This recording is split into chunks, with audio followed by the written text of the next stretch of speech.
Hey everybody! I know it's been a few weeks. I've been sick. And also I had a few on-call weeks that I had to take care of where I couldn't really shoot videos because I had to have my phone ready to take calls at all times. So, we're going to do something today. This is the video that proves we did something today. We are going to the Toledo Grows Seed Swap event, and then when we get back, we're going to have a discussion about some interesting developments in the gardening community. So, you may have heard of them already, but we'll talk. Anyways, let's get to it. Cars, cars, as far as the eye can see. It took me probably 9 minutes of circling the extra parking lots in order to even find a spot. I'm glad to see that the gardening community is thriving and that the hobby itself continues to grow after the pandemic, but I will say it does make finding a parking spot for the seed swap kind of frustrating. Anyways, lots of cars. Hello again. So it's been an hour, and I would say that that is the most people I have seen at one of these seed swap events since I started going a couple of years ago. Each year I've gone, more people have been there, and it's getting packed to the point now where I don't know if they can keep holding it at this location because there's just so many people. But that's neither here nor there. I got a few things. I got cucumbers, salad slicers specifically, small pie pumpkin of an indeterminate name. I'll try it. I like small pumpkins for small grandsons. Orient Wonder yard-long beans. I really like this variety. They do grow up to 3 feet long. It's best to harvest them when they're probably about I'd say around a foot or a little over a foot long. And you just keep harvesting them, and they're very extremely prolific producers. In my first big garden, and it wasn't really a big garden, but my first real garden where I was growing, when I tried these, I had 3 like teepee-shaped trellises, each with 3 plants growing on it. And we had beans for an entire summer, plus into the fall. It was pretty great. I like these a lot.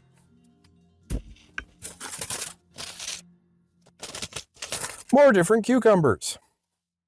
In this case, Marketmore 76. The 2 different cucumbers that I chose, I specifically chose because they have different days to maturity. If I plant these both on the same day, then in theory, one of these will be ready about 2 weeks before the other one, which means they will, it'll extend the harvest a bit. That's basically why I chose 2 different kinds. Anyway, let's get home, and then we can talk about the other things. Toledo Grows Seed Swap 2024. That's where we just came back from. I had a good time.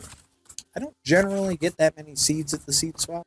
I like to feel like I'm doing my part by contributing more seeds to the swap than I take home. More packets of seeds, I should say. And I do not game the system by only putting like, oh, here's 5 seeds in a packet. No, the ones that I took today, I took 5 packets of blueberries, cherry tomatoes. It's an indeterminate variety of tomato that is an indigo variety, so it blushes in the sun a dark purple. So, anyway, I took 5 of those, and I brought back 4 packets. And you get 5 packets. You get 5 packets for free. Well, you get 5 tickets for free when you go to the seed swap. So, I ended up using less than my free allotment of tickets, and donated the additional 5 tickets to, or 6 tickets to. Anyway, moving along. So, as we established, at the seed swap, I got these 4 varieties of seeds. Okay, so again, that is salad slicer cucumbers, Marketmore 76.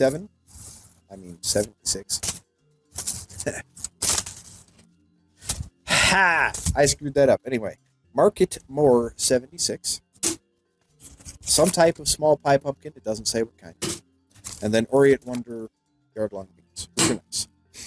Additionally, this year, I am looking to try beets. I haven't done beets before. So, I have a couple packets of bull's blood beets. Now, there's 100 in a pack, and I bought 2 packs, and I really should have only bought 1 pack. Somewhere, I have seeds for radishes, and actually that might be in this pile. This is from Johnny's Select. So I've got here summer pastels of Achillea millefolium, which is a type of yarrow. Good for the bees and whatnot. I have Echinacea purpurea, which is Echinacea flowers that are just standard cone flowers. Another one that's good for the bees. Then I've got some stuff that's not for the bees, it's just for us. We've got some Crimson Sweet watermelons. We have Big Beef Plus indeterminate tomato variety. So this is like a beefsteak style tomato. I've got some French breakfast radish seeds. I do love a good radish. We've got, let's see, got more tomato seeds, Hungarian hot wax peppers, Super Sweet 100 seeds, which I did seed save as well. But with the seed saving, there is the possibility that you hybridized some of the seeds. So I like to restart those periodically with fresh seeds. So that's what the Super Sweet 100 is here for. We have alpine radishes, which are like daikon radishes, but much smaller. Sun golds, another type of cherry tomato. Cherokee purple tomatoes. I'm going to give these another try. I tried these not last year, but the year before last, and I got one good tomato out of it, and then the rest ended up with blossom end rot. Again, I think that was an issue due to watering. I have Mellow Star sweet peppers, which I do not remember ordering, but here are seeds. It's on the receipt, so I did order them. I will have to look these up and see why I did that, because I don't remember. And then I'm going to try a red variety of okra. I've never grown okra before. I've never really even had okra before. It's not a common thing here in Northwest Ohio. Unless, you go to like Cracker Barrel or something. You just don't see okra. So I'm going to give that a try. A friend of mine from work gave me some okra that she'd harvested last year, and that turned out well. So these look really cool. And even if I didn't eat them, they look cool. So to me, that's enough of a reason to plant them. Speaking of things that are fun to plant for whatever reason. So, the first thing here is what I'm going to do for the single seed challenge. Now, this is not my single seed video. We'll go into that more later. But the plant that I'm going with this year is Atropa belladonna, also known as deadly black nightshade. It is one of the most toxic plants known. So, because of that, this is the kind of thing where you only handle it with gloves, and then that's it. You don't handle it without gloves. Unlike Selena matripurpureum, where in theory you could handle it with gloves and you're just going to get poked awfully. This is not a pokey plant. This is not a very striking plant to look at. This plant, the danger is not obvious, which is one of the reasons why this is a dangerous plant. Specifically because, children will go up and see the berries on this plant and go, ooh, these look like good berries. And it doesn't help that the berries are sweet to the taste. And then the child eats a berry or two and then dies. So, frequently, anyway.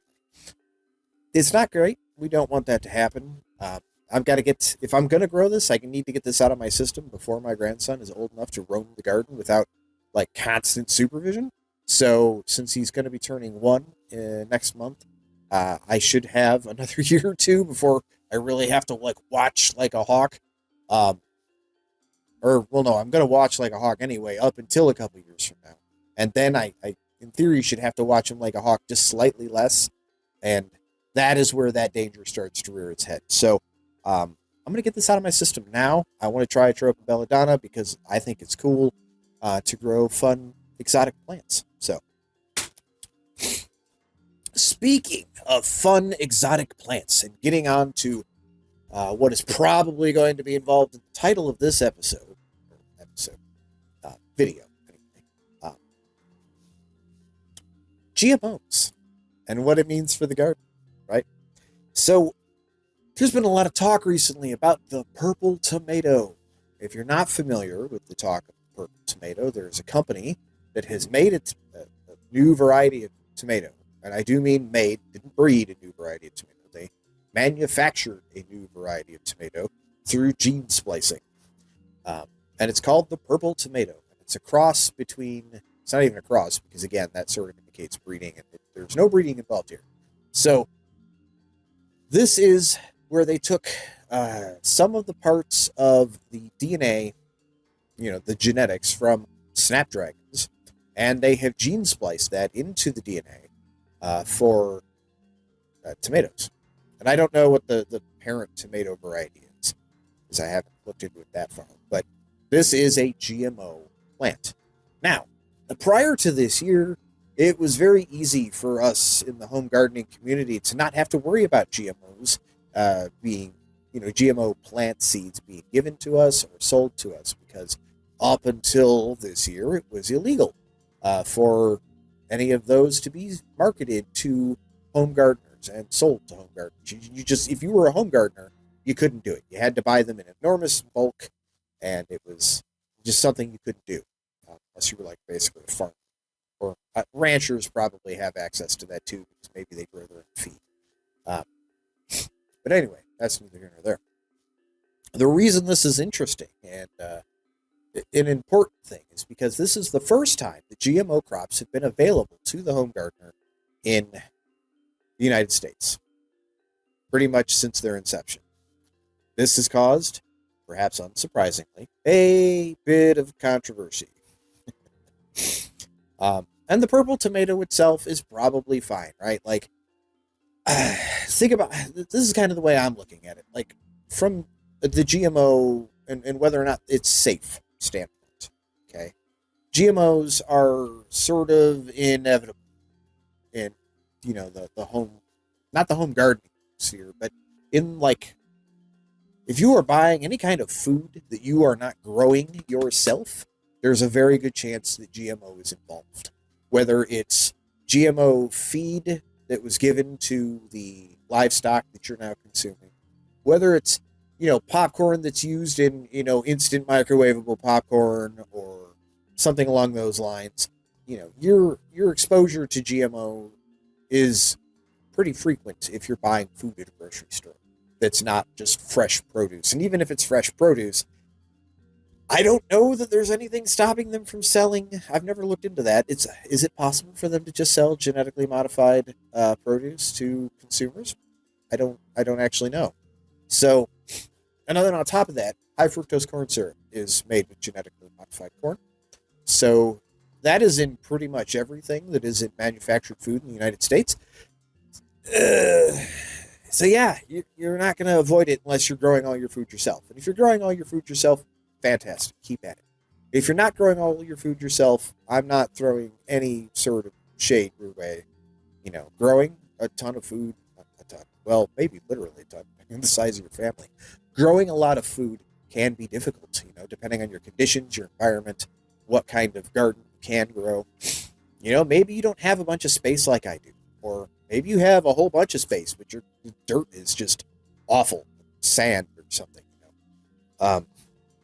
There's a lot that goes into it, and so it's not for everybody. So but it is inevitable unless you are only eating stuff that you grow yourself, that you're going to run into genetically modified crops or crop products in some way or another.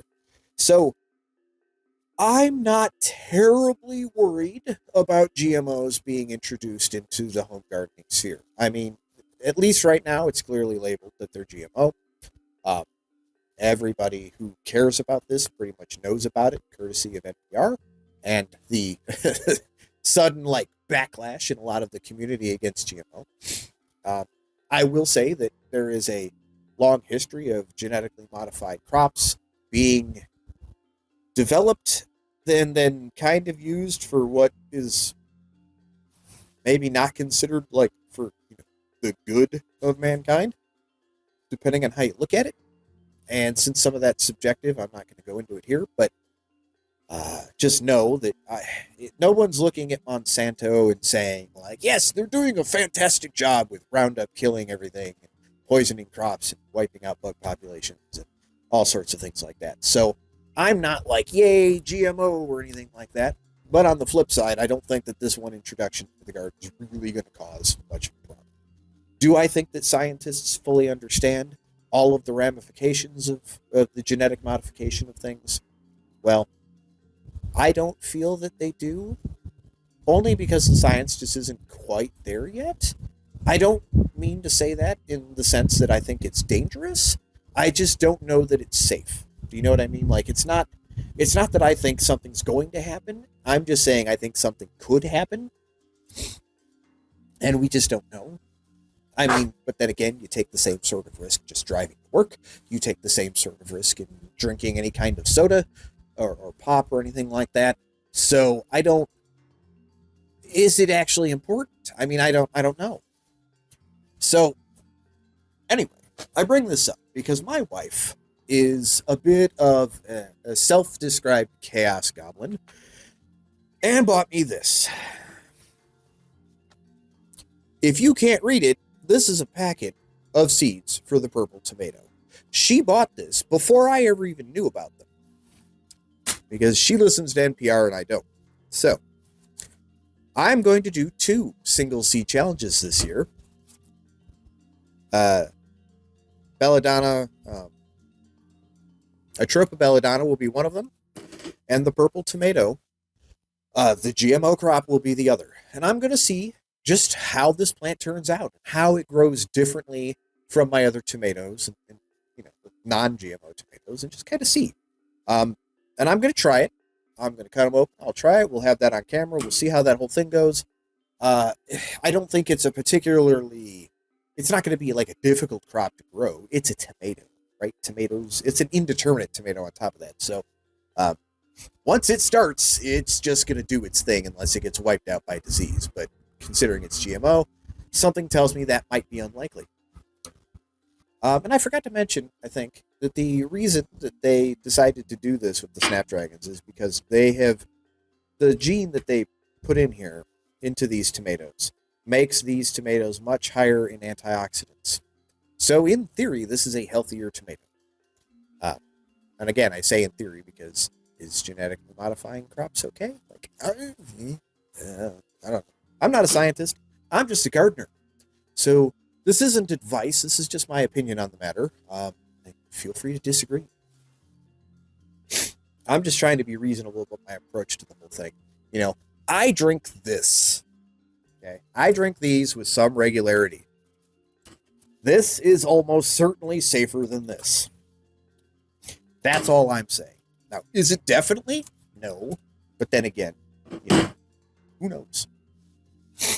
So, that's my thoughts on the matter. I'm going to kick off the single seed challenges, because they're plural now, soon. And yeah, we'll go from there. But as far as any other plans that we have for the garden this year, we've got a few projects in the works. I have all the stuff to build a greenhouse. I think we'll wrap things up now. I'm going to go and do a little bit of pruning while it's still cold outside. I can before we have bud break on the plants, and then we'll go from there. And I'll see you soon on the next video. Thanks for watching. Until we talk again.